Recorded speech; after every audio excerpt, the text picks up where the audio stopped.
বাংলা শিক্ষা পোর্টাল থেকে পড়ুয়াদের তথ্য লিক হওয়ার প্রতিবাদে শিক্ষা ব্যবস্থার দুর্নীতির সিন্ডিকেট খতম করার দাবিতে সমস্ত স্কুলে অবিলম্বের স্বচ্ছভাবে শিক্ষক নিয়োগের দাবিতে এবং সরকারি স্কুল বন্ধ হয়ে যাচ্ছে তার প্রতিবাদে আজ বহরমপুরের এসএফআই ছাত্রদল একটি বিক্ষোভ মিছিল আয়োজন করেন।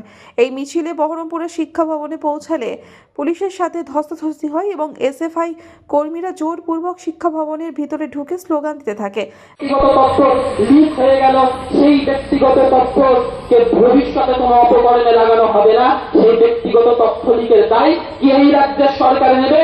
কেন এই রাজ্যের সরকার এইরকম একটি সংবেদন? রাজ্য সরকার জবাব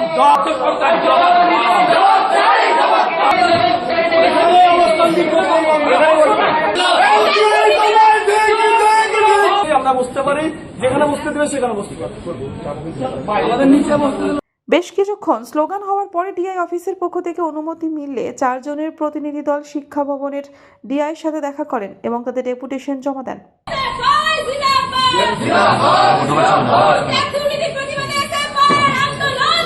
এসেছিলাম ট্যাব দুর্নীতির প্রতিবাদে ডিআই কে ডেপুটেশন দিতে। আমরা ডেপুটেশন দিয়েছি এবং ডেপুটেশন দেওয়ার পর আমরা ডিআই অফিসের সামনে সভা করছি, এই আমরা বলতে চাইছি।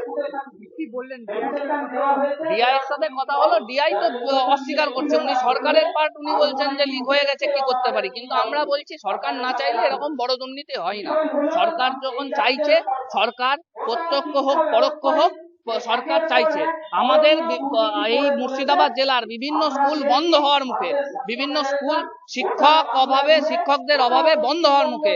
সেই কেন হচ্ছে? শিক্ষক নিয়োগ কেন হচ্ছে না? শিক্ষক নিয়োগে এত দুর্নীতি কেন হচ্ছে? এই প্রশ্ন ডিআই কে করাতে ডিআই সেই প্রশ্নের সম্মুখীন হতে চাইছেন না। ডিআই সেই প্রশ্ন এড়িয়ে যাচ্ছেন, এটুকুই বলতে চাই। মুর্শিদাবাদ থেকে অর্ক রায় রিপোর্ট, আনন্দ বার্তা।